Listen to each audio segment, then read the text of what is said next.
সুধী দর্শক আসসালামু আলাইকুম। আশা করছি সবাই ভালো আছেন, সুস্থ আছেন এবং সুরক্ষিত আছেন। আপনাদের সবাইকে স্বাগত জানাচ্ছি আমাদের বাংলা ভিশনের স্বাস্থ্য বিষয়ক সাপ্তাহিক আয়োজন স্বাস্থ্য কথা অনুষ্ঠানে। আপনাদের সাথে আমি বরাবর মতোই থাকছি ডক্টর আরফিন সুলতানা, এবং আমাদের সাথে স্টুডিওতে দুজন বিশেষজ্ঞ অতিথি উপস্থিত আছেন। তাদের পরিচয়টা আপনাদেরকে জানিয়ে তারপর আমরা আমাদের আলোচনায় যাব। আমাদের সাথে আজকে আছেন অধ্যাপক ডক্টর মোহাম্মদ আবুল কাশেম খন্দকার, যিনি প্রাক্তন বিভাগীয় প্রধান হিসেবে ছিলেন মেডিসিন বিভাগ স্যার সলিমুল্লাহ মেডিকেল কলেজ এবং ঢাকা মেডিকেল কলেজে। এবং আমাদের সাথে আরও আছেন অধ্যাপক ডক্টর এম.এ.কে আজাদ চৌধুরী, যিনিও প্রাক্তন বিভাগীয় প্রধান হিসেবে ছিলেন শিশু হসপিটালে।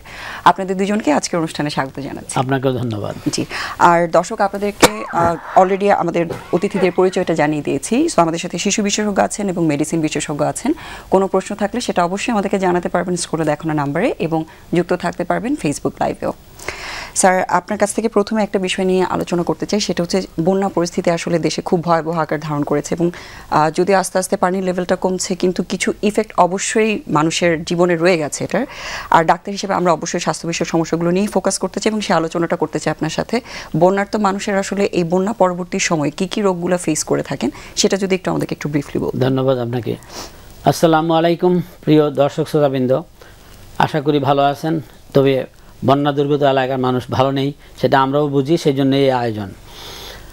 আসলে বন্যা প্রথম দিকে যদি বলি, বন্যার আক্রমণ তো আক্রমণ তো শেষ, প্রথম অ্যাটাক করলো, আসলো, ফোর্সে আসলে একরকম পরিস্থিতি হয়। আস্তে আস্তে বন্যা আসলে মানুষ ট্যাকেল করতে পারে, প্রিপারেশন নিতে পারে হাউ টু ট্যাকেল বন্যা। কিন্তু এবার যা হয়েছে, বন্যা কোনো কোনো জায়গায় খুব ফোর্সে আসছে এবং ক্ষয়ক্ষতি পরিমাণ অনেক ছিল, এবং বর্তমানে পানি নামছে ধীরে ধীরে, বন্যা যাচ্ছে না, খুব কুইকলি যে চলে যাবে সেটা হচ্ছে না।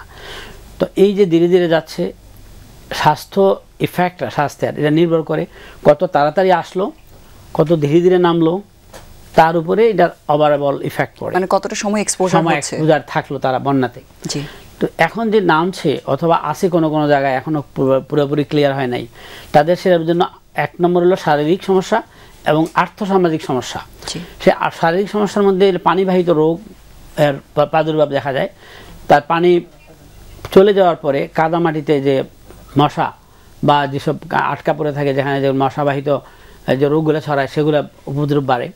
তারপরে হচ্ছে বিশেষ করে সাপ চলে আসে যখন পানি বন্যা হয়, তখন তারা আশ্রয় উঁচু জায়গায় থাকে, তারাও মানুষের সাথে বাস করতে চেষ্টা করে, সুযোগ পেলে অথবা যদি আক্রান্ত হয় তারা কামড়ায়।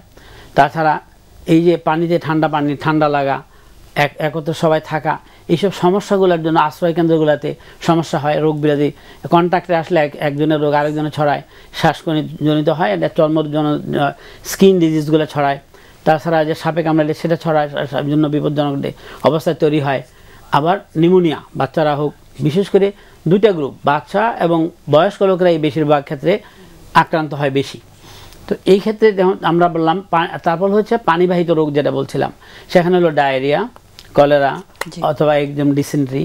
খাওয়ার জন্য পানি মানে পরিষ্কার পানি বা বিশুদ্ধ পানি না পাওয়ার জন্য যেই সব পানি খাইতে বাধ্য হচ্ছে জীবন বাঁচানোর জন্য, সেটার মাধ্যমে তারা সেগুলো ছড়াচ্ছে। জি স্যার, এই বিষয়টা নিয়ে আপনার সাথে আলোচনা আবার আসবো। তার আগে স্যার আপনার সাথে একটু সেম বিষয়টা নিয়ে আলোচনা করতে চাচ্ছি। স্যার অলরেডি মেনশন করেছেন যে এগুলো তো আসলে সবাই তো এফেক্ট হচ্ছে, বাচ্চারা তো অবশ্যই, এবং বাচ্চারা একটা ভালনারেবল গ্রুপ, তাদের এগুলোতে আসলে রোগাক্রান্ত হওয়ার ঝুঁকিটাও অবশ্যই বেশি থাকছে।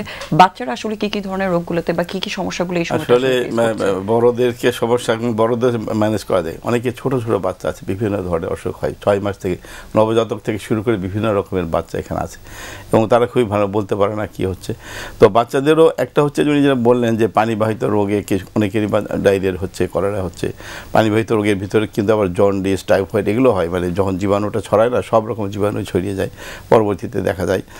আর এই ঠান্ডা লাগা রোগ বলতে গেলে আমরা যেটা এখন অনেক পাচ্ছি, অবশ্য ঢাকা শহরে পাচ্ছি, ওখানেও অবশ্যই হচ্ছে নিউমোনিয়া, ব্রঙ্কিওলাইটিস আমরা বলি, ঠান্ডা লেগে ঠান্ডা শ্বাসকষ্ট হচ্ছে, বাচ্চাদের শ্বাস বন্ধ হচ্ছে, তো তাদের অনেকের বেশি হচ্ছে, অক্সিজেন লাগতেছে, বা এই ধরনের সমস্যাগুলো বেশি হচ্ছে।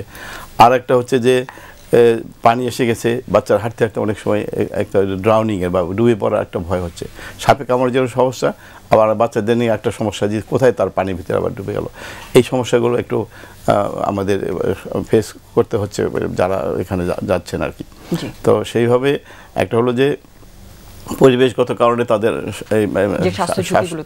মানে শ্বাসকষ্ট সমস্যা, আর একটা হচ্ছে পেটের পীড়া নানান ধরনের, আর একটা হচ্ছে যে স্বাস্থ্য ঝুঁকি বা পরিবেশের ঝুঁকি যেটা আছে সেটা।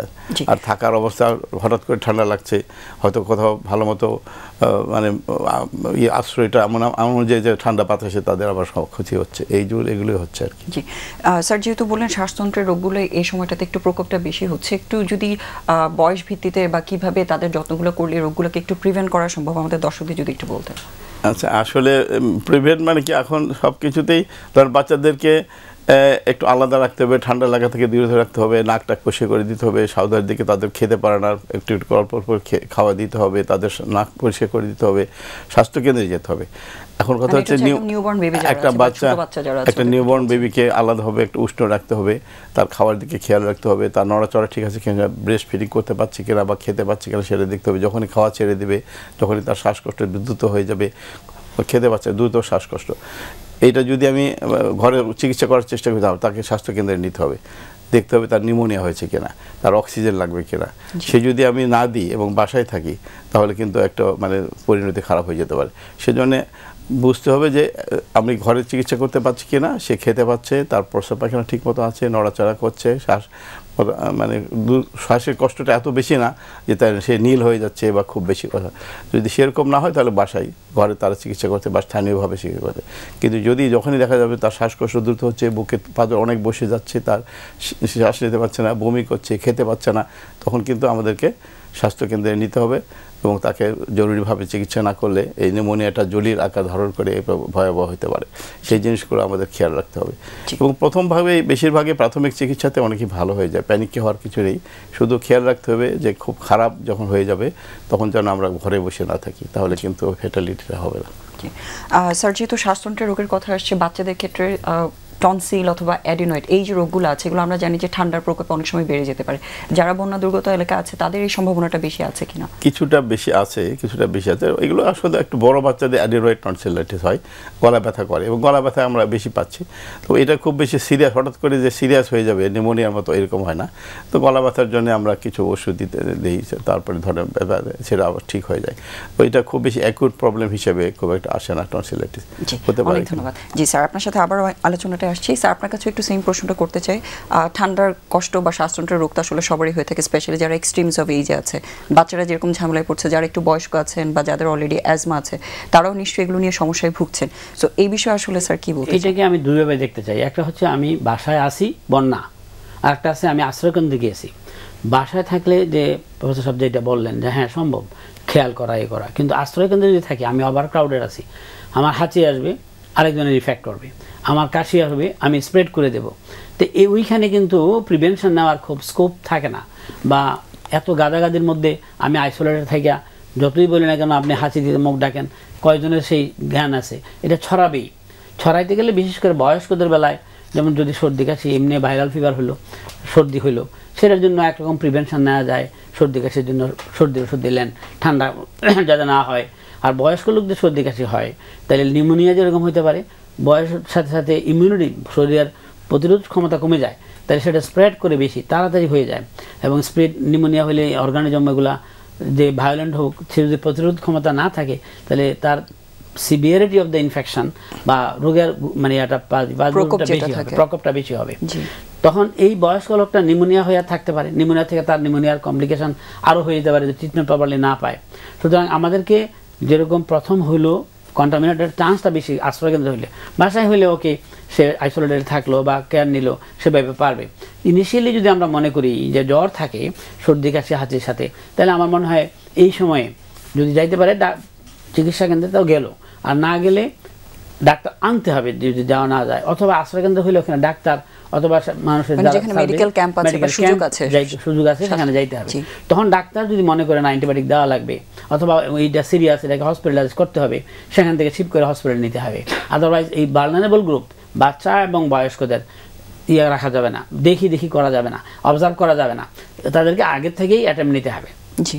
আর স্যার, যেহেতু সর্দি কাশি বা ঠান্ডার সাথে আমরা জানি ইনফ্লুয়েঞ্জার একটা ডিরেক্ট রিলেশন থাকে, এবং আমরা এনকারেজ করি যাদের অ্যাজমা আছে বা শ্বাসতন্ত্রের রোগ আছে তারা যাতে ইনফ্লুয়েঞ্জার ভ্যাকসিনটা নেন। সো এই সময়টা আসলে ভ্যাকসিনটা দিয়ে কোনো হেল্প করা যায় কিনা, এই এটা কোনো মুহূর্তে এফেক্ট হবে না, ভ্যাকসিন দেওয়া যাবে যাতে ভবিষ্যতে এখান থেকে না গিয়ে পরবর্তীতে যদি নিউমোনিয়া হয় অথবা যদি আগে নিয়ে থাকে তাহলে তার ইফেক্ট হবে, মানে ইমিডিয়েট এটা থেকে কোনো বেনিফিট পাবেন খুব একটা নাই। জি স্যার, যেহেতু আপনি আরেকটা কথাও বলছিলেন, পানিবাহিত রোগগুলো যেরকম স্পেশালি যেগুলো আমাদের পরিপাক তন্ত্র আছে তার রোগের প্রবণতাটা অনেক বেড়ে যাচ্ছে এই সময়টাতে, সে সম্পর্কে যদি একটু আমাদের দর্শকদের কিছু বলতেন। প্রথম হয় কমনলি যে কন্টামিনেটেড ওয়াটার থাকলে, যদি আমি বিশুদ্ধ পানি পান করতে না পারি, এবং ইভেন খাবারের প্লেটটা অথবা এগুলো যদি আমরা এই ভালো বিশুদ্ধ পানিতে না ধুইতে পারি, মনে করলাম আমি পানি খাবো বিশুদ্ধ পানি আর ধুবো কন্টামিনেটেড এইসব ওয়াটার দিয়ে, তাহলে তো এক কথাই হয়ে গেল। তাহলে সবটা যদি মেনে না চলে তাহলে কিন্তু এই ডায়রিয়া বলেন, কলেরা বলেন এবং পেটের আমাশা বলেন, সব এরকম পায়খানা হওয়া বারবার, অথবা এইসব কন্টামিনেটেড ইয়ে থেকে আমাদের যে টাইফয়েড এগুলো হয়ে যেতে পারে। তো সেই জন্য প্রথম শর্তই হচ্ছে immediate management and then after all, যাতে করে আর কন্টামিনেশন না হয়। খাবার এবং খাবারের পানি বা পানির ব্যবহারটা এবং খাওয়াটা এবং পয়ঃনিষ্কাশনটা, যেমন একটা বাচ্চা পায়খানা করছে, আপনি ফেলে দিলেন পানিতে, এখানে আশ্রয় কেন্দ্রে হোক বা ঘরে আপনি আইসোলেটেড আছেন বাড়িতে, এই আপনার বাসায়, কিন্তু এটা না করে যদি আপনি পরিষ্কার করে এটাকে প্যাকেট করে পলিথিনে হোক বা আমাদের যে সিস্টেম আছে, ডাইপার আছে, এটাকে প্রপারলি র্যাপ করে ফেলা, ওয়েস্ট ডিসপোজালটা যাতে সঠিকভাবে আমরা ব্যবহার করতে পারি, তাহলে ফার্দার কন্টামিনেশনটা হবে না এবং এই ছড়ানোটা হবে না। আপনি যদি তখন টিউবওয়েল থাকে, টিউবওয়েলে পানি দেন, অথবা এই যে এই পানি বিশুদ্ধকরণ ট্যাবলেট দেন, অথবা আপনারা কিছুই নাই, পানির সাথে এই ময়লা পানিটাকে আপনি ছাকেন কয়েক পল্লা কাপড় দিয়ে, ছাইকে ওই পানিটাকে আপনি আলাদা করে ওইটার মধ্যে এই যে আমাদের ফিটকারি এবং হলো ওই আরেকটা ডিটারজেন্ট দেয়, অনেকে বলে দিতে, অনেকে না করে। এই ডিটারজেন্ট দিলেও বেকিং সোডা ইউজ করে থাকেন, ব্লিচিং পাউডার, এই অল্প 1 চিমটি পরিমাণে 1 লিটারে 1 চিমটি এই ব্লিচিং পাউডার আর 1 চিমটি হচ্ছে আপনার ওই যে ফিটকারি দিয়ে রেখে দেন, থিতে যাবে। তারপর ওই পানিটা আপনি আধা ঘন্টা পরে খেতে পারবেন, অথবা তাতে যদি সুযোগ থাকে ফুটানোর, ওই পানিটাকে আবার ফুটিয়ে খান। That is the best way. কিন্তু how far it is possible না অনেক সময় এত কিছু করা, কিন্তু আপনি সবটাই খাইতে হবে, সবটাই কিন্তু বিশুদ্ধ পানি দিয়ে করতে হবে। খাইলাম ভালো পানি, কিন্তু ধুইলাম বা দললাম, হাতটা ধুইলাম কন্টামিনেট ওয়াটার দিয়া, তাইলে কিন্তু কোনোটাই লাভ হলো না। তাহলে আমাদেরকে প্রিভেনশন দরকার। এবং এই যে টিউবওয়েল বন্যা শুকিয়ে যাচ্ছে এখন, পানিটাকে আমি চাপ কলটা ঠিক হয়েছে, ওইটাকে দিয়ে পানি আনতে গেলে ওইটাকে ধুইয়া মুইসা মুখটাকে পরিষ্কার করে কিছু পানি ফেলে দিয়ে তারপরে ওই পানিটা আমি বিশুদ্ধ হইল কিনা ওইটাও কিছু মডিফাই করে তারপরে খাই। এই তাছাড়া দেখুন আজকে শহরে আছে আপনার ওয়াটার পিউরিফাইং ট্যাবলেট পাওয়া যায়, অথবা এই যে আমার প্রত্যেকের বাসায় ওই ফিল্টার পাওয়া যায়। ওই ফিল্টার যদি লোকালি নেওয়া যায়, তো ফিল্টার করে দিয়ে সার্কুলেট করে দিয়ে মানুষকে খাওয়ানোর ব্যবস্থা করা যেতে পারে। অথবা শোধনাগার হিসেবে মাস স্কেলে যেমন যেরকম হয়েছে, যেরকম ক্যাম্পগুলোতে মাস স্কেলে শোধনাগার ব্যবস্থা করা যেতে পারে, এবং গভর্নমেন্ট প্ল্যান নিতে পারে যাতে ম্যাক্সিমাম ভাবে আমরা পরিশুদ্ধ পানি, এটা হলো মেইন ফ্যাক্টর। জি জি জি। এখন যেহেতু পানি নেমে গেছে, এখন মনে হয় ফুটানো যেতে পারে। এখন ফুটানোটা খুব ভালো, ফুটানো আধা ঘন্টা ফুটিয়ে নিলে, এবং সবাইকে এখন মনে হচ্ছে যে এখন চুলা যেহেতু হয়েছে, এখন প্রায়ই হবে যে এখন আমি পানিটা ফুটাই নেবো প্রথমে, তারপরে অন্য কাজ করবো, তাহলে কিন্তু সেই পানিটা তো অনেক ওইভাবে করেছে সহজ। এটা যখন তারা ফিরতে শুরু করে ঘরে, মনে করে ঘরে তো আসছি, ঘরটা যে বন্যায় হইয়া নষ্ট হয়ে গেছে, এটা সারাউন্ডিং যে ওয়ালে ময়লা পানি লেগে আছে, এটাকে পরিষ্কার না করে একটা বৃদ্ধ লোক ঢুকলো, একটা বাচ্চা ঢুকলো, ওইখানের বাচ্চা কন্টামিনেটেডই আবার অ্যাটাক হবে। সুতরাং আপনি আশ্রয় কেন্দ্র থেকে হোক অথবা এতদিন বাসায় অন্যের বাসায় ছিলেন, ঘরটাকে আগে ঠিক করেন, যেটা ছিল এতটুকু পরিমাণ দাগ পড়ে আছে, এটাকে ওয়ালটা ছাদটা পরিষ্কার করে, যাতে করে যে ময়লা এবং জীবাণুগুলো ছিল এগুলো ওয়াশ করে এটাকে ড্রাই আপ করার পরে বসবাস মনে করেন। শুকিয়ে গেলেই আমি উঠে গেলাম, সেটা কিন্তু না। তার এই জন্যই সমস্যাগুলো আরও পরবর্তীতে বাড়ে। এবং ওই যে পানি স্ট্যাগনেশনটা, যেটা কাদামাটিতে আটকা পড়ে যে মশা, এবং এই যে আমরা ডেঙ্গুর জন্য প্রবলেম ফেস করি, ম্যালেরিয়ার জন্য ফেস করি, এগুলো কিন্তু রিয়েলি মানুষ না বোঝার জন্য হচ্ছে। তাদেরকে বুঝাইতে হবে কেন এটা আপনি করবো, কেন এটা করবো না। আমরা শহরের মানুষই বুঝি না, আর গ্রামের মানুষ তারা বুঝবে না। কাদামাটি দিয়ে হাঁটতেছে, পায়ের খুশকি হচ্ছে, চুলকানি হচ্ছে, পায়ের মধ্যে মানে ময়লা লেগে আছে, নখখুনি হচ্ছে, একটা চুলকাইতেছে ওখানে, তাহলে স্কিনের কেয়ার নিতে হবে, ওইগুলোও কিন্তু বুঝে না। আসছে ঘর পানি শুকিয়ে গেছে, কাদামাটিতে আইসা মনে করে আমি এবার ঘরে ঠিক আছি, কিন্তু পায়ের কেয়ার নেয় না। তাহলে এই যে ময়লা পানিতে হাইটে আসলো, তার ওই পানি ভালো বিশুদ্ধ পানিতে পাটাকে ধুয়ে ফেলতে হবে। তাহলে এটা হলো কমন, তাদের গ্রামের মানুষ বুঝবে না, আমার ডাক্তারই অনেকে বুঝে না। তাইলে আমাদেরকে বুঝাইতে হবে, সেটা মিডিয়ার স্কোপ আছে রেডিও এবং টেলিভিশনে, যে আপনারা এইভাবে করেন, ঘরে গিয়েই মনে করেন আমি চলে আসছি, সুস্থ হয়ে গেছি। প্রিভেনশনটা যেটা বলতেছিলাম, যে প্রিভেনশনও লাগবে কিন্তু এখানে, ওই যেটা ঘর পরিষ্কার মানে আমরা শুধু যদি একটা দিকে ফোকাস করে থাকি আসলে সার্বিকভাবে সুস্থ থাকাটা ডিফিকাল্ট। আমাদের সবকিছু মিলে সার্বিকভাবেই পরিচ্ছন্নতা মেইনটেইন করা এবং যতটুকু সম্ভব হেলদি থাকার বিষয়ে সচেতন করাটাই আসলে আমাদের উদ্দেশ্য, এবং সেটা নিয়ে আলোচনাটা। Thank you sir. আর আপনার কাছে স্যার একটু জানতে চাই, যেহেতু বারবার এই প্রশ্নটাই আসছে যে ঠান্ডার মধ্যে থেকে কি কি রোগগুলো বেশি হচ্ছে, সো এখন তো জ্বরের প্রবণতাটা বাড়ছে, স্যার অলরেডি মেনশন করলেন ডেঙ্গু রোগ দেখা যাচ্ছে আবার নতুন করে। সো জ্বরের বিষয়টা নিয়ে যদি স্যার একটু আমাদেরকে বলতেন যে কি কি কারণে জ্বরটা এই সময়টা বেশি হচ্ছে। ভাইরাল ফিভার, ফ্লু টাইপের জ্বর, বেশিরভাগ জ্বরই এই সাধারণ বিভিন্ন ধরনের ফ্লু হচ্ছে, ইনফ্লুয়েঞ্জা টাইপের। আমরা যেমন ব্রঙ্কোলাইটিস হচ্ছে, এটা এক ধরনের ভাইরাস, রেসপিরেটরি সিস্টেমের বাচ্চাদের। আর পরবর্তীতে হচ্ছে যে ডেঙ্গু এসে গেছে, কিন্তু আমরা শহরে পাচ্ছি, এবং যেহেতু ওই যে স্যার বললেন যে পানি থেকে যাচ্ছে, ওখানে মশা জমছে, এবং ডেঙ্গুর মশা তো আছে আমাদের দেশে, ফলে ডেঙ্গু আমরা অনেক পাচ্ছি, দিন দিন বাড়তেছে, খারাপ রোগীও আসতেছে। তো ডেঙ্গুর প্রভাব হচ্ছে। আর জ্বর, একটা জ্বর যদি আমার বাচ্চায় জ্বর আসে, প্রথমে আমি তার জ্বরের প্রবণতা, তার অন্য সিমটম আছে কিনা, যেমন ডেঙ্গুতে তার পেট ব্যথা থাকে, বমি থাকে, মাথা ব্যথা থাকে, শরীর খুব দুর্বল হয়, কিছু খেতে চায় না, এই কিছু কিছু সিমটম আমরা দেখি। আর এমনি সর্দি ঠান্ডা একটু হালকা জ্বর, সেটা হচ্ছে ফ্লু টাইপের জ্বর। আবার বেশি জ্বর রাতেবেলা বেশি আসে, জিহ্বাটা সাদা হয়ে গেছে, খেতে হচ্ছে না, ওইটা আবার অনেকটা টাইফয়েড টাইপের। যাই হোক, তো আমাদের একটা ফ্লু টাইপের জ্বর হয়, আরেকটা হচ্ছে ধরেন এই ডেঙ্গুর জ্বর হতে পারে, আর একটু এই মেয়েদের জ্বর, টাইফয়েড বা এই ধরনের জ্বর হতে পারে। তো সেইভাবে জ্বরগুলো কিছু সিমটম দেখে আমরা করি, তারপরে পরীক্ষা করার চেষ্টা করি। যেখানে সুযোগ আছে ডেঙ্গু পরীক্ষা করে নেওয়া ভালো। অনেক সময় আমরা মনে করি যে হয়তো আবার না ডেঙ্গু, কিন্তু দেখা যাচ্ছে পজিটিভ এসে গেছে, তো তখন তো আবার সতর্ক হতে হবে, তার প্রেশার মাপতে হবে, তার প্ল্যাটলেট মনিটর করতে হবে, তার মোটামুটি একটা নজরে রাখতে হবে যে তার কোনো জটিলতা হচ্ছে কিনা। বেশিরভাগ ক্ষেত্রে জটিলতা হয় না যদিও, কিন্তু জটিলতা যদি শুরু হয়ে যায় সেই জিনিসটাকে খেয়াল রাখতে হবে। সেই জন্য ডেঙ্গুর কথাটা মনে রাখতে হবে, যেহেতু সেটা খারাপ।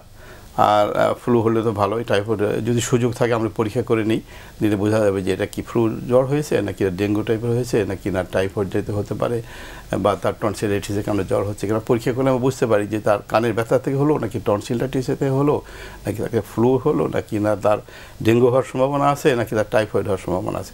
এই জিনিসগুলা আমরা কিছুটা পরীক্ষা করে। এই সময়টা কি স্যার করোনার প্রকোপটা আছে কিনা? জি স্যার বলেন। না, করোনা আমি পাচ্ছি না এখন, স্যার বলেন। ডেঙ্গু বা জ্বরটা একটা উপলক্ষ মাত্র।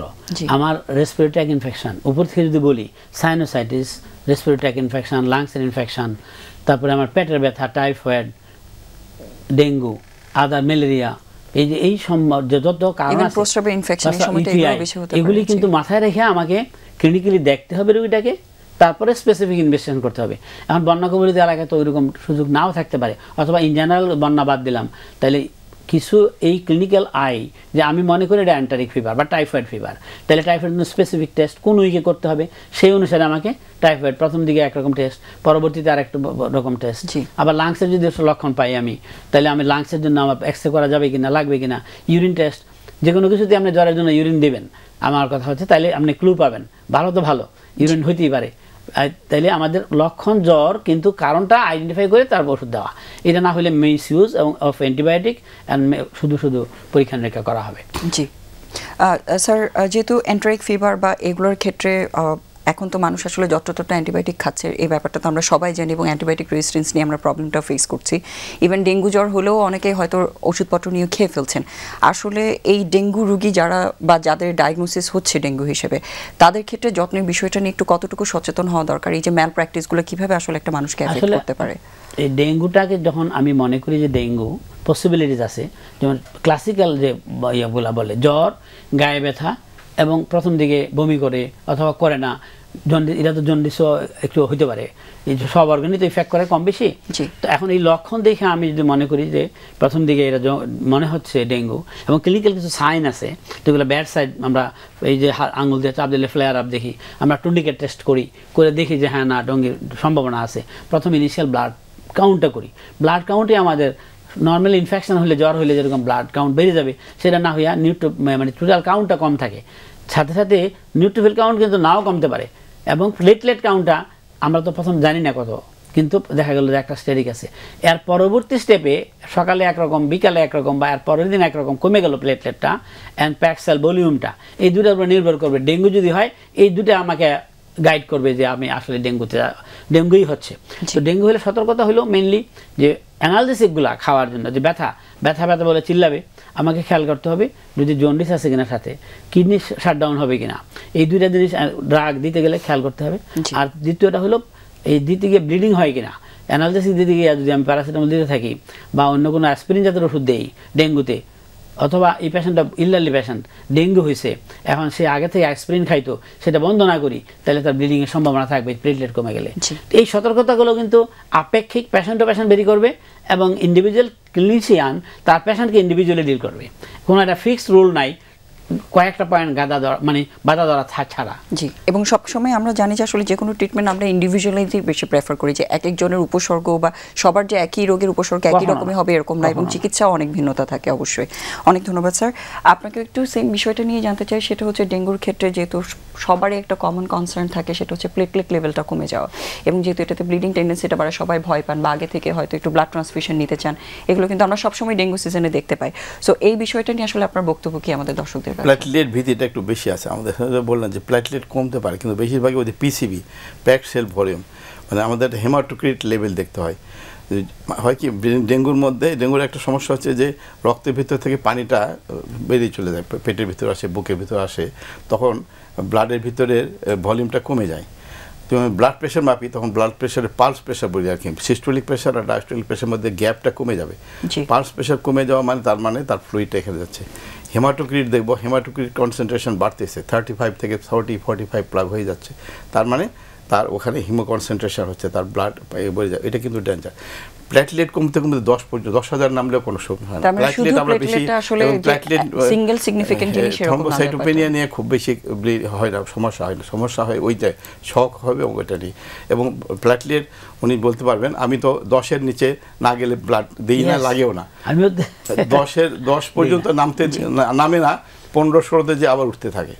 আবার প্লেটলেট কাউন্টের একটা আছে, মানে ফ্যালাসি আছে, যে আমরা মনে করেন ওই একটা হঠাৎ করে দেখি যদি প্লেটলেটের সাথে কনফিউশন হয়, প্লেটলেট কম আসে, কিন্তু মেনলি ভালো করে কাউন্ট করে দেখাতে বেশি আসে।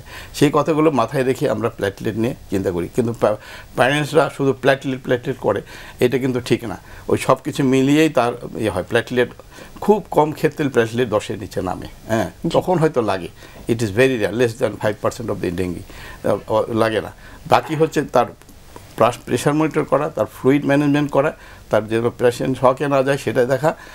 এবং এটা একটা পিরিয়ড আছে, যেমন 3-4 দিন জ্বরের পরে তো খারাপ হতে থাকে, তারপর এই 2-3 দিন সে একটা মানে রিস্কি পিরিয়ডে থাকে। সেই সময়টাকে জ্বরটা, সেই সময়টাকে অনেকে যেমন কোন জ্বর কমে গেছে হয়তো ভালো হয়ে গেছে, আসলে ওই সময়টা একটু ঝুঁকি তৈরি হয়। প্রেশার দেখতে হবে, শুধু প্রেশার দেখতে হবে, তার খেতে পাচ্ছে কিনা, তার বমি হচ্ছে কিনা, এইসব দেখতে হবে, সাথে প্লেটলেট কাউন্ট দেখবো।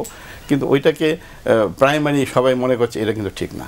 প্রাইমারি প্লেটলেটের কথা বলি, প্লেটলেট অনেকেই স্টেরয়েড দিয়ে দেয়, আমি এটার বিপক্ষে। কারণ হচ্ছে প্লেটলেট অটোমেটিক্যালি উঠবে। 10 আমি 5 পাইছি, পার্টি আমার দিকে তাকাই আছে, প্লেটলেট দিচ্ছেন না, আমি বলছি চিকিৎসা করলে আপনারা করেন, নাহলে আমার করতে হবে। তারপরে তখন একটু যখন হয়েছে, তারপর থামছে, দেখি যে অন্য সাইমটমস ভালো, আমি রোগী ভালো আছে, সব ম্যানেজ হচ্ছে, একদিনই আবার বাইরে এসেছে, 40,000 চলে আসছে, 50,000 চলে আসছে। সুতরাং এটা বোঝানো কাউন্সেলিং, হ্যাঁ it is risky sometimes, but platelet কোনো ফ্যাক্টর না। যেটা বলছেন যে এটাই ঠিক, আমাকে দেখতে হবে রুগীটার পানি আসছে কিনা, পেটে বুকে আসছে কিনা, লাংসের অবস্থা কি, আমি কি প্যাক সেল ভলিউমটা এটা দেখে আমি মনিটর করতে হবে, ফ্লুইড দেবো নাকি ব্লাড দেবো, এই জিনিসটা এটাই খেয়াল করা লাগবে। 2 বার করা লাগে প্লেটলেট যদি রিয়েলি ডেঙ্গুকে ম্যানেজ করতে হয়, সকালবেলা একবার, বিকালবেলা একবার, ইন বিটুইন ইফ সিরিয়াস পেশেন্টের, এবং আইসিইউ পর্যন্ত ডিল করে নেওয়া লাগে পেশেন্টদেরকে। কারণ এটা ক্রিটিক্যাল স্টেজ, একটা ঝড় আসছে, এখন ঝড়টাকে মানে ঝড়ের পিরিয়ডে আপনাকে সার্ভাইভ করতে হবে, এরপরে ঠিক হয়ে যাবে, 3 দিন পরে এমনি ভালো হয়ে যাবে পেশেন্ট। জি স্যার, এই বিষয়ে একটা বিষয় একটু জানতে চাচ্ছি, সেটা হচ্ছে যারা গর্ভবতী মায়েরা আছেন বা প্রেগনেন্ট ওমেন যারা আছেন, তাদের ক্ষেত্রে যদি ডেঙ্গু হয়ে থাকে, সেক্ষেত্রে আসলে তাদের যত্নটা কি হচ্ছে বা তাদের ঝুঁকিটা কতটুকু বেশি থাকছে? অনেক ঝুঁকি, অনেক। যদি আমরা প্লেটলেট কমে গেলে, যদি সত্যিকার ব্লিডিং টেন্ডেন্সি হয়, তাহলে তার প্লেসেন্টার থেকে যদি ব্লিডিং সেপারেশন হয়ে ব্লিডিং হয়, সম্ভাবনা বেশি থাকে। তো সেই জন্য রেস্ট, এবং গাইনোকোলজিস্টের বা অবস্টেট্রিশিয়ানের কনসালটেশনে অবজার্ভ করা, ফিটাল হার্ট সাউন্ড ঠিক আছে কিনা, আলট্রাসোনোগ্রাফি করে দেখা, প্লেসেন্টাল কোনো প্রবলেম হচ্ছে কিনা, সেপারেশন হয় না এরকম কিছু করা। এটাকে ডাবল সতর্ক দেওয়া, মানে অন্য পেশেন্টের যেই সতর্কতা থাকবে তার সাথে বেশি সতর্কতা। এখানে দুইটা জীবন, বাচ্চা এবং মা, সুতরাং দুই দিকে খেয়াল করতে হবে। দরকার হলে ইন্টারফেয়ার করতে হতে পারে, যেমন ওখান থেকে ব্লিড হইয়া ইউটারাস হয়ে গেছে, ডিসটেন্ডার হয়ে গেছে, বাচ্চার হার্ট সাউন্ড পাওয়া যাচ্ছে না, তখন গাইনোকোলজি ডিসিশন নেবে যে এটা যদি রাইখে দেয় তাহলে সমস্যা হবে। তো ওই সময় এটা ক্রিটিক্যাল সিচুয়েশন, এটা গাইনোকোলজিস্ট আমার কাছ থেকে ভালো বলতে পারবে এটা যে রিয়েলি সিরিয়াস কন্ডিশন। জি, সতর্কতা হতে প্রেশারটা মেইনটেইন করে। হাইপোটেনশনে যদি বেশিক্ষণ থাকে তাহলে বুঝতে হবে যে ব্লিডিং হচ্ছে বা তার প্রেশার লো, ওই ফ্লুইড লিকেজ হলে হাইপোটেনশন হবে। ফ্লুইড লিকেজ মানে ফ্লুইডটা চলে গেলে হাইপোটেনশন হবে। এবং ওই হাইপোটেনশন যদি প্রলংড হয় তাহলে কিন্তু বাচ্চার প্রবলেম হবে। ওই প্রেশারটা যদি সব মনিটর করা যায়, দ্যাট ইজ মোর ইম্পর্ট্যান্ট। ব্লিডিংয়ের চেয়ে প্রেশার মনিটর ইম্পর্ট্যান্ট। জি, অনেক ধন্যবাদ। আসলে ডেঙ্গু এত কমন একটা প্রবলেম আমাদের দেশে, এবং আমরা দেখলাম গত বছর তো অনেক আমরা লাইফ লুজ করেছি ডেঙ্গু থেকে, যেটা আমরা আসলে চাই না। আমরা চাই সবাই যায় নাই। 400 ভর্তি হয়েছে গতকালের পত্রিকায়, বাড়তেছে দিনে দিনে, এবং ক্যাজুয়ালিটি হচ্ছে প্রতিদিন পত্রিকায় 1জন 2জন মারা যাচ্ছে এখনো। সুতরাং এটা আমাদের থেকে ছেড়ে যায় না আমাদেরকে। এখন এই পরিস্থিতিতে আরও বাড়বে, বৃষ্টি যেদিনই হবে আর পরে কয়েকদিন আবার বাড়বে। এটাই জন্য হচ্ছে আমাদের নিয়ম। আমরা তা দেখতেছি, কয়েকদিন বৃষ্টি ডেঙ্গু বেড়ে গেছে, আবার যদি বন্যা কবলিত এলাকায় তো এখন রোগী আসতেই থাকবে।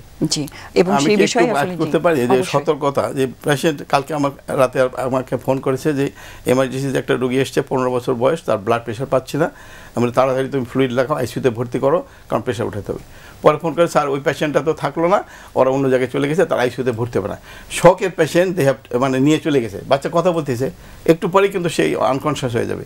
কিন্তু ডাক্তারকে আমি বকাবকি করলাম, তুমি কেন ছাড়ছো, বলছি তারা কিছুতেই থাকবে না, তারা আইসিইউতে ভর্তি হবে না, তারা নিয়ে চলে গেল। তো এই জিনিসটা কিন্তু বুঝতে হবে। এটা ওদেরকে দূর দিয়ে লাভ নাই। ফিনান্সে বললেন আইসিইউতে, যখন টাকার কথা শুনে আইসিইউতে ডেইলি কত টাকা লাগবে, একটা সাধারণ গরিব মানুষ ওইখান থেকে তো, সত্যি কথা বলতে আপনার জাজমেন্ট ডাক্তার হিসাবে কারেক্ট, কিন্তু আমি পেশেন্ট হিসেবে ফিনান্স যদি না করতে পারি আমার তো ছাড়বে না। না, কিন্তু আমি তাকে ডক্টরকে তখন বললাম যে তোমার উচিত ছিল তাকে জোর করে রেখে তার প্রেশারটা উঠায় স্যালাইন দিয়ে তারপর গেলে যাচ্ছে। হ্যাঁ, এরকম ক্রিটিক্যাল অবস্থা আসলে আমরা তো চাই রোগী ভালো থাকুক, সো অবশ্যই না তো অ্যাট লিস্ট স্যালাইন দেওয়ার জন্য ওয়েট করা উচিত ছিল। তার আধা ঘন্টা ওয়েট করে তাকে স্যালাইন দিয়ে তার প্রেশার ঠিক করা উচিত ছিল। কিন্তু যেহেতু পেশেন্ট কথা বলতেছে, ওনারা ওই ডাক্তারের কথাটা গুরুত্ব দিল না, চলে গেল। এই জিনিসটা আমাদের খেয়াল রাখতে হবে। ডাক্তার যখন বলছে ঠিক আছে আইসিইউ থাকবো না, কিন্তু আমার প্রেশারটা ঠিক করতে হবে। এই জিনিসগুলো হচ্ছে। কালকে আমার লাইফে হয়ে গেল, আমি খুব স্যাড, আমি তো ডাক্তারকে বকাবকি করলাম, তুমি কেন ছাড়ো, ওই স্যার চলে গেলে, বাট এটা করা ঠিক হয়নি। জি, এই বিষয়টাই আসলে আমরা চাই যে একটু মানুষজন যাতে একটু সচেতন হোক। আসলে এই ধরনের পরিস্থিতিগুলো অনেকেই হয়তো আসলেই ভয় পান যে আইসিইউতে নেবেন, কোনো আলাদা ঝুঁকি তৈরি হচ্ছে কিনা, বা সেটা খরচের ব্যাপারটা হয়তো মাথায় আসে, বাট এই জিনিসটা একটু মাথায় রাখা দরকার। এরকম পরিস্থিতিগুলোতে সঠিকভাবে চিকিৎসা না হলে কিন্তু প্রাণ আমাদের বোঝাতে হবে যে আইসিইউ না হলে হবে, কিন্তু তুমি আসলে থাকো, লেট মি সেটল ইট, তারপরে আমি যদি উল্টাভাবে বলি যে ডাক্তার যে বুঝিয়ে রাখবে, এরপরে আইসিইউতে নিল না, তাদের কথা এখানে খারাপ হয়ে গেল, বলে তুমি আমাদের নীতি দিলে না, খারাপ হয়ে গেল, তখন তো ওই ডাক্তারের উপরে চড়া হবে। আপনার ডাক্তার বকছেন ঠিক আছে, আপনার গুড উইলে বকছেন, কিন্তু যদি ওইখানে খারাপ হইতো, সে বুঝলো না রোগীটা এবং আবার খারাপ হয়ে গেল, আইসিইউতে নিল না, তখন তো ওই ডাক্তারের প্রেশারটা তো উঠাইতে হবে সঙ্গে সঙ্গে, তো শকে অবস্থা। আপনার কথা ঠিক আছে। এবং এই প্রবলেমটা আসলে আমি শিওর যে আমরা যারা প্র্যাকটিস করছি সবাই ফেস করে থাকি, কারণ পেশেন্টকে সবসময় কনভিন্স করাটা আমাদের জন্য ডিফিকাল্ট হয়ে যায়, বাট আমাদের ডাক্তার হিসেবে যেটা জাজমেন্ট থাকে বা যেটা জানানো দরকার সেটা অবশ্যই আমরা চেষ্টা করব। এবং আমাদের কমিউনিকেশনটা আসলে যদি আমরা আরেকটু ইমপ্রুভ করতে পারি, হয়তো এই সিচুয়েশনগুলো একটু বেটার। সবাইকে বুঝতে হবে, ওনাদেরকে পার্টিকে বুঝতে হবে যে ডাক্তারের কথা না, পাবলিক বোঝে না। একটা হলো নলেজ নাই, দিতে হলো ফিনান্সের প্রবলেম চিন্তা করে, যখন চিন্তা করে আইসিইউ মাথা, প্রত্যেকটা পেশেন্টই আমি দেখি তো, স্যার ওখানে মরলে এমনি মরে যাক, আইসিইউ নেওয়ার আগে রাস্তা থেকে আমারই কয়দিন আগে মরে গেছে পেশেন্ট, এরকম নেবে না। জি, এবং এই অপ্রীতিকর ঘটনাগুলো আসলে আমরা চাই যতটুকু সম্ভব বন্ধ হোক, এবং আমরা যত বেশি কন্ট্রিবিউট করতে পারি, ডক্টর হিসেবে যেরকম আমাদের দায়িত্ব আছে, পেশেন্ট হিসেবে অবশ্যই আপনাদেরও দায়িত্ব আছে, চেষ্টা করবেন একটু ভালো করে বুঝে নিয়ে সিচুয়েশনটা হ্যান্ডেল করার জন্য আমরা সবাই যাতে কোঅপারেট করি। আমরা এখন একটা ছোট্ট বিরতিতে যাব, দর্শক ততক্ষণ পর্যন্ত আমাদের সাথেই থাকুন। সুধী দর্শক, আপনাদেরকে আবারও স্বাগত জানাচ্ছি স্বাস্থ্য কথা অনুষ্ঠানে এবং আজকে আমাদের সাথে স্টুডিওতে আছেন অধ্যাপক ডক্টর আবুল কাশেম খন্দকার এবং অধ্যাপক doctor MK Azad Chowdhury. Sir, যেহেতু বন্যা পরিস্থিতির অনেক বিষয় নিয়ে আলোচনা হচ্ছে, যেটা নিয়ে একটু কথা বলতে চাই সেটা হচ্ছে সাপের কামড়ের যে বিষয়টা, জলাবদ্ধতা থাকায় অবশ্যই সাপের প্রকোপ বাড়ছে এবং সেটাতে অনেকেই দংশনের শিকার হচ্ছেন। প্রাইমারি কেয়ারটা কিভাবে নেওয়া যায় বা একটা মানুষ কিভাবে এই পরিস্থিতিটাকে সামাল দিতে পারেন সেই বিষয়টা নিয়ে দর্শকবৃন্দ, আসলে সাপের কামড়ে যে সব সাপেই যে বিষধর তা না, কিন্তু আমাদের মাঝে ফোবিয়া, ভয় ভীতিটা কাজ করে বেশি। সাপে কামড়াইছে মানেই বোধহয় আমি মরে গেলাম, এটা না করে বিষধর সাপ কিনা এটা একটা চিন্তা মাথায় রাখা। সাপটা কীরকম দেখলে অনেকে বুঝতে পারে যে সব সাপ কামড়ালে যে বিষ আসে বা বিষ দিয়ে ধ্বংস হয়ে যায়, যেই ধরনের সাইন সিমটম হয়, একটা হিমোরেজিক আর একটা হলো নিউরোটক্সিক আর একটা হলো হেমাটোটক্সিক, সেটা আছে কিনা। যেমন ধরেন আমাদের পানো সাপ বলি আমরা, অথবা যেটা আছে যেটা মাথা দেখলে বোঝা যায় কোন সাপটা কামড়াইছে। প্রথম কথা হলো আইডেন্টিফাই দ্য স্ন্যাক, ওটা বিষধর কিনা বুঝতে পারলে, আর না বুঝতে পারলে তো ফাইন। তাইলে কামড়াইছে, এখন আমার কথা করতে হবে কি, ইমোবিলাইজ দ্য পার্ট।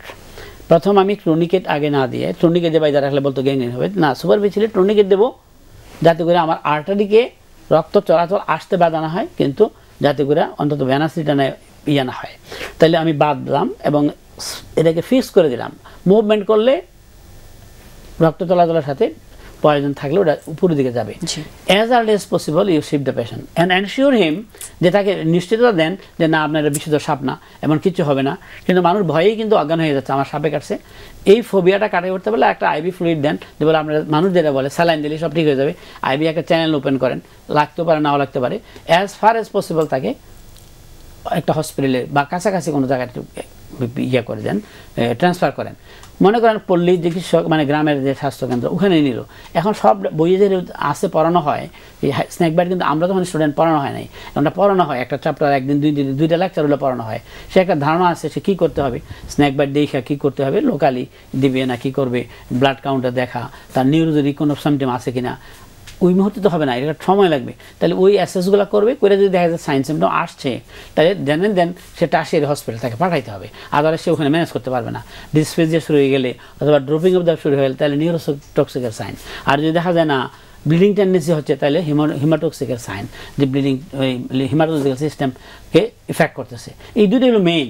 জি, তো আমাদের দেশে এই এতটুকু করলেই কিন্তু প্রাইমারি লেভেলে যেখানে কাটলো, এই যে বন্যার সময় কাটলো, এটার জন্য অথবা যেখানেই সাপে কাটুক এটাই যথেষ্ট। কিন্তু ওজার জন্য দায়কে আনা, এটার জন্য না করে, সময় নষ্ট না করে। ওইটা আমি বলতে চাচ্ছিলাম, আমাদের এখনো কিন্তু অনেক প্রত্যন্ত অঞ্চলে এই ধরনের অপচিকিৎসাগুলো এখনো চলছে, যে ওঝা দিয়ে ডেকে আনা বা ঝাড় দেওয়া, এই যে ব্যাপারগুলো প্রিক করে মাল্টিপল প্রিক করে ব্লাড লিডিং এর ব্যবস্থা করে, বলে নীল হয়ে গেছে বাইন্দা রেখা নীল করে ফেলে, তারপরে প্রিক তো এই যে ব্লাড বেরোচ্ছে কালো কালো ব্লাড বেরোচ্ছে, ভালো হয়ে যাবে, এমন করতে করতে সময় নষ্ট করে।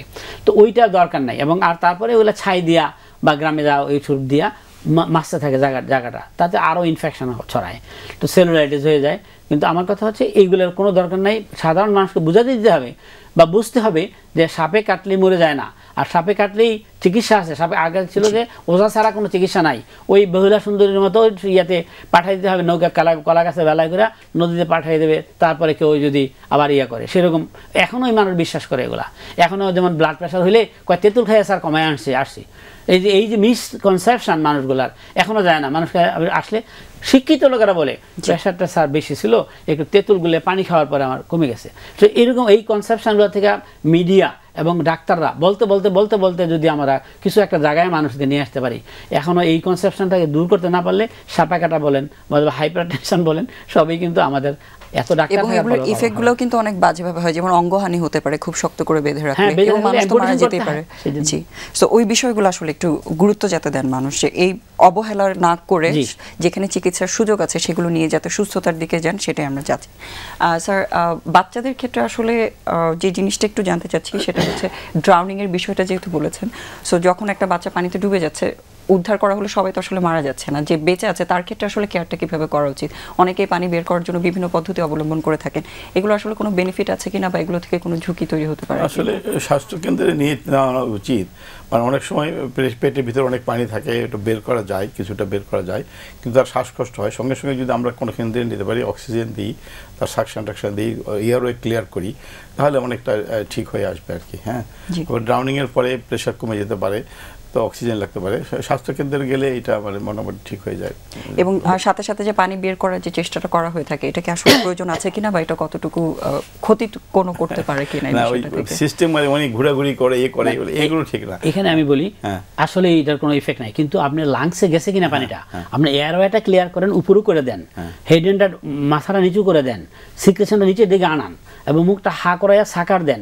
না হইলে তয়লে দিয়ে কিনে ন্যাকটা থাকলে ওটা দিয়ে মুখের লালাগুলো সরাই দিয়া বাতাস মুখটা খুলে দেন, শ্বাস নিতে পারি কিনা। তারপরে আপনি বুক মাথাটা যখন নিচু করবেন, বুকের উপরে বাচ্চা যদি হয় চাপড় দিলে লাংসে যদি পানি ঢুকে থাকে, ওটা যদি কিছু বের হয়, কিছুটা আসে, এর মধ্যে অক্সিজেন দেওয়ার ব্যবস্থা থাকলে দেখ করেন, এটাই হলো ইফেক্ট হয়। মানুষ ঘুরে পেটের পানি বাড়ি করতে লাভ নেই আমার, বুঝছেন না? আমার লাংসে যদি ঢুকে থাকে তাহলে আমার ওইটা যদি কিছু সিচুয়েশন বেরিয়ে আসে, পজিশনিং ঠিক করে দিলে অনেক সময় ভিতর থেকে বেরিয়ে আসে। যেরকম আমরা বলি যে বাম দিকে কাত করে যাওয়া, বা মুখটা একটু পরিষ্কার করে দেওয়া, লালা থাকলে ওই একই কথাটা হচ্ছে ওই যে বললো airway breathing and circulation maintain করলে সরকার যে ম্যানেজমেন্ট, ওখানে আপনার এয়ারওয়েটা ক্লিয়ার রাখতে হবে এবং ব্রিদিংটা এস্টাবলিশ করতে হবে।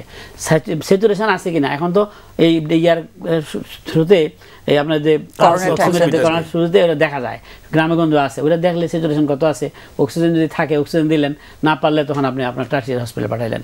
ইভেন যে হাতে অবস্ট্রাকশন, এখানে ডাক্তাররা না জানলে সমস্যা, যদি ট্রাকিয়ার অবস্ট্রাকশন এখানে বলেন স্টেপ টু লাইফ, আপনি আটকা পড়ে আছে একটা ফরেন বডি, আপনি এর নিচে স্টেপ করে দেন না, স্টেপ করে দিলেন রেসপিরেশন মেনটেন হইলো, বেঁচে গেল। কিন্তু ডাক্তাররা গলা কাটা দিচ্ছে বলে দিবে, তাহলে কিন্তু করতে হবে আমাদেরকে। সুতরাং এরকমই স্টেপ নিতে হবে। যদি এয়ারওয়ে অবস্ট্রাকশনের যদি রিমুভ করতে হয়, সেটা সিক্রেশন দিয়ে হোক বা অন্যভাবেই হোক, আপনাকে এয়ারওয়েটা ক্লিয়ার করতে হবে বাই এনি মিনস। জি, মানে মনে করেন কিচ্ছু করার নাই, আমার পেশেন্ট করে যাচ্ছে, তাহলে আমি মাউথ টু মাউথ ব্রিদিং দেবো, যে আমার কমাতে দিয়ে আমার ডাক্তার তো, সুতরাং আমি একটা রুমাল বা একটা কিছু দিয়ে মাউথ টু মাউথ ব্রিদিং দেবো, যাতে সে এক্সপ্যান্ড করে শ্বাস নেয়, ওই পিরিয়ডটা কভার করতে পারে কিনা। তারপরে এম্বুব্যাগ যদি পাইয়ে যাই, গ্রামের একটা হেলথ সেন্টারে গেলাম, ওখানে একটা এম্বুব্যাগ পেয়ে গেলাম, তাহলে তো হয়েই গেল, তো ওটা দিয়ে হসপিটালে পাঠিয়ে দিলাম। এয়ারওয়েটা যাতে ক্লিয়ার থাকে, তার ব্রিদিংটা যাতে আমরা প্রপারলি মেইনটেইন করতে পারি। জি, অনেক ধন্যবাদ।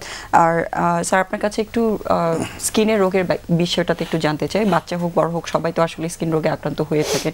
সো যেহেতু বোনার আলোচনা এটা চলে এসেছে, স্কিন ডিজিজ বাচ্চারা আসলে কি ধরনের স্কিন ডিজিজগুলোতে বেশি ভুগে থাকে? এখন এই যে এক জায়গায় থাকছে, স্কেবিস রোগ খুব বেড়ে গেছে, আমরা পাচ্ছি। মানে যে সংক্রামক চুলকানি রোগটা মানে এত বেশি ছড়ায় যে হয়তো একটা ফ্যামিলিতে ছিল একটা বাচ্চা, ওই স্কুলে মাদ্রাসাতে এসছে, এখন এক জায়গায় সবাই মিলে আসছে এবং সবার হয়ে যাচ্ছে, এটা হচ্ছে। আর তাছাড়া ওই যে পানি বাহিত কারণ, মানে পানি ভিজে থাকলে পরে কিছু কিছু র্যাশ হয়, একটু অ্যালার্জিক টাইপের র্যাশ হয়, বা ময়লা টয়লা থাকার জন্য এগুলো হচ্ছে। আর বেশি সমস্যা হচ্ছে যে ওই চুলকানি রোগটা, যেটা খুব ছোঁয়াচে ছড়িয়ে পড়ে, এবং সেটা মানে ধরেন আপনি চিকিৎসা করে সমস্যা হয়, মানে একজনের করে আরেকজনের করে না, পরে আবার ছড়ায়, বা একটা ফ্যামিলিতে একজনের আবার থাকে, বা কোথাও একটু থেকে যায়, কাপড় চোপড়ে থেকে যায়, পরে আবার। সেই জন্যে এটা একটা সমস্যা। তো মানুষকে বুঝতে হবে, স্বাস্থ্য হতে হবে।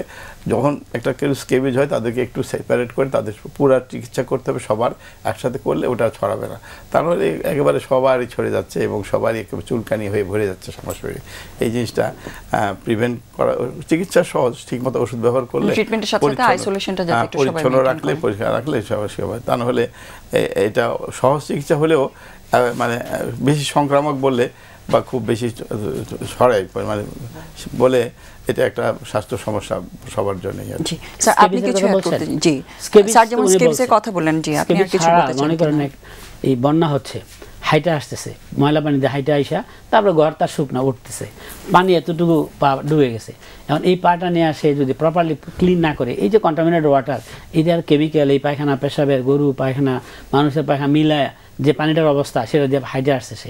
এবং ওইটাকে যদি আপনি পরিষ্কার না করে, মানে সাধারণ পরিষ্কার পানিতে ওয়াশ করেন প্রপারলি, অ্যান্ড দেন তারপরে আপনি নাহলে চুলকাবে, নাহলে এভাবে পা শুকাই গেলে চুলকাবে, তাহলে আপনাকে ওটা পরিষ্কার করার পরে আপনি লুব্রিকেন্ট দেন, লুব্রিকেন্ট না থাকুক, আপনি যে মহিলার লোশন দেয়, লোশন না থাকুক, আপনি তৈল দেন, অন্তত একটা ময়েশ্চারটা ঠিক থাকে, এটা করলে। এবং নখের কোনা, এই যে যারা, আমরা তো হাঁটি না কাদামাটি দিয়া, যারা হাঁটে সবসময় অভ্যস্ত, তাদের নখের কোনা দিয়ে আমরা সার্জন, আপনি ভালো বলতে পারেন আরও, যে পায়ের কোনাতে নখে ইনফেকশন হয়, পেরোনাইকিয়া, তো এইগুলো পরিষ্কার করে রাখতে হবে, না হলে 2 দিন পর দেখা যাবে ওখানে ইনফেকশন হয়েছে।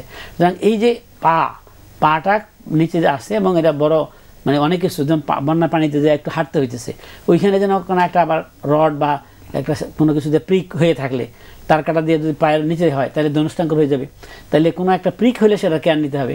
তাহলে যেখানেই আমি দেখবো না সে জায়গায় আমার জুতা না পরে হাঁটতে হইতেছে, সেখানে প্রিক করলে আমাকে খেয়াল রাখতে হবে ধনুষ্টাঙ্কর হচ্ছে কিনা। সুতরাং পায়ের খেয়াল, নখের খেয়াল এবং স্কিনের খেয়াল এগুলো করতে হবে। শুধু এই ডার্মাটাইটিস, এমনি এটা ছাড়াও ডার্মাটাইটিস হতে পারে, এই যে এই পানি এবং কন্টামিনেশন ইচিংয়ের জন্য এই ইয়ে তো আছেই, কি বলে যেটা বললেন উনি, স্কেবিস তো কমন হইতেই পারে। তাছাড়া এই স্কিনে এই যে ফাঙ্গাল ইনফেকশন পায়ের মধ্যে অনেক রকমের ফাঙ্গাস দিয়ে এই কন্টামিনেটেড ওয়াটার থেকে হবে, যার জন্য পা আপনাকে খাওয়ার পানি যেরকম, গা গোসলের পানি যেরকম ভাবে পরিষ্কার, ওই পরিষ্কার পানিতে গোসল করতে হবে এবং সেরকম পাটাও ধুইতে হবে সেরকম, এবং মানে হাইজিন মেইনটেইন করাটা এই সময়টা আসলে খুবই গুরুত্বপূর্ণ। এক্স্যাক্টলি। এবং মেয়েরা তখন ওই নেপকিনটা যেরকম হাইজিনের সময় ব্যবহার করা, বাচ্চাদের যে ইয়েটা প্যাম্পারটা ওইটাও প্রপারলি ইয়ে করা, বেশিক্ষণ না রাখা, টাইমলি রাখা, এগুলি মেনটেন করলেই কিন্তু ইউটিআই বলেন বা এসব বাচ্চাদের যে সাইডের যে ইনফেকশনগুলো হচ্ছে বা স্টেরিলাইজেশন হচ্ছে সেগুলো অনেকটাই কমে যাবে। কমন সেন্স ডাক্তারিতে আপনাকে অ্যাপ্লাই করতে হবে, বেশি কমন সেন্স ডাক্তারিতে আসি, বুদ্ধির সাথে কমন সেন্স যখন সমন্বয় হবে, he is the best clinician. জি, পরিষ্কার পানি ব্যবহার না করলে ইচিং হবেই তো, কারণ ওই যে যদি ডার্টি ওয়াটার দিয়ে করে তাহলে তো ইচিং হবে, কারণ ওই ভিতরে তো নানান ধরনের অ্যালার্জেন থাকে পানিতে, সেগুলোতে ইচিং হয়। স্যার, আমরা আসলে একদমই শেষের দিকে আপনার কাছে লাস্ট যে প্রশ্নটা করতে চাই সেটা হচ্ছে, আমরা শারীরিক সমস্যাগুলো নিয়ে তো অনেক কথা বলি, কিন্তু একটা মেন্টাল প্রেশার কিন্তু এই সময়টা সবাই ফেস করছে, স্পেশালি বাচ্চাদের ক্ষেত্রে। বাচ্চাদের জন্য এই সময়টা ভালো থাকার জন্য কিছু পরামর্শ দিতে চান কিনা? এই সময়টা ভালো থাকার জন্য আসলে বন্যার সব সময় তো এখন সমস্যা হয় বাচ্চাদেরকে, আমাদের বাবা মাদের দায়িত্ব হবে তাদেরকে প্রফুল্ল রাখা, তাদের সবভাবে যত্ন রাখা, তার স্বাস্থ্যর সাথে অন্যান্য জিনিসটা খেয়াল রাখা, যে তারা যেন মনে না করে যে সমস্ত একটা বিপদের মধ্যে আছে, এরকম আর কি। বাচ্চাদেরকে তাদের যত তাড়াতাড়ি সম্ভব তার স্কুলে নেওয়া বা তার অন্যান্য পরিবেশের সাথে মেশানো, যাতে করে সে মানে যতটুকু সম্ভব একটু যাতে নরমাল লাইফস্টাইলটা দ্রুত নিতে পারে। হ্যাঁ, মানে তাদের উপরে যে মেন্টাল স্ট্রেস আমাদের আছে সেটা যেন তাদের উপরে বেশি না পড়ে, সেটা খেয়াল রাখতে হবে, কারণ আমি যদি বাচ্চাকে সহ এটা করি। আমি একটু অ্যাড করতে চাই, মানসিক এই বন্যার সময় মানসিক কিন্তু ডিপ্রেশনে চলে যায় রোগীরা, যে আমি কি হবে ভবিষ্যতে, আমার পয়সা নাই, ধ্বংস হয়ে যাচ্ছে জমি জমা বা ঘর ধ্বংস, কীভাবে করবো, ডিপ্রেশনে চলে যায়। এটার একটা সাইকিয়াট্রিক প্রবলেম, কাউন্সেলিং লাগে। একটা হলো নিউট্রিশন, এই যে খাইতে পায় নাই, মেল নিউট্রিশন। একটা হলো খাবারের অভাব, তাতে করে স্বাস্থ্য খারাপ হয়ে যাচ্ছে, এবং অখাদ্য খাদ্য খাইয়া জীবন বাঁচাইছে। এই মেল নিউট্রিশন এবং নিউট্রিশনাল সাপোর্ট দেওয়াটা এবং মানসিক চিকিৎসা এইটা এবং কাউন্সেলিং এটা, এবং সার্বিকভাবে সরকারকে বা কর্মকর্তা যারা আছে তাদেরকে বলা যে বারবার বন্যাটা না যেন হয়, সেইগুলো খেয়াল না করলে বারবার আমাদের আলাপই চলতে থাকবে। যেমন ড্রেনেজ সিস্টেম, পানি এখন ডিসকাশন হচ্ছে না কেন, খাল বন্ধ করে রেখে দিছে, এগুলো যেন ঠিকঠাক করে, এবং যেসব অ্যাডমিনিস্ট্রেটিভ প্রবলেমগুলো বন্যার জন্য সেগুলো আগে থেকে করে, না হলে কিন্তু এই আলাপ সীমিতই থেকে যাবে, সুদূর প্রসারী কিছু হবে না। জি, অবশ্যই। অনেক ধন্যবাদ স্যার। আসলে সরকারি পর্যায়ে যেরকম এগুলোর জন্য ব্যবস্থা নেওয়া উচিত, আমরা যারা আছে আমাদের সবার একটু সহানুভূতিশীল হয়ে এবং সমর্মী হয়ে এই সময়টায় সবার উচিত সবাইকে হেল্প করা, যাতে আমরা এই পরিস্থিতিটা সুন্দরভাবে মোকাবেলা করতে পারি। অনেক ধন্যবাদ আপনাদের দুজনকে আবারও আমাদের সাথে আছে স্টুডিওতে থাকার জন্য, এবং দর্শক আপনাদেরকেও ধন্যবাদ আমাদের সাথে থেকে অনুষ্ঠানটা উপভোগ করার জন্য। ধন্যবাদ সবাইকে, দেখা হবে আবার আগামী সপ্তাহে।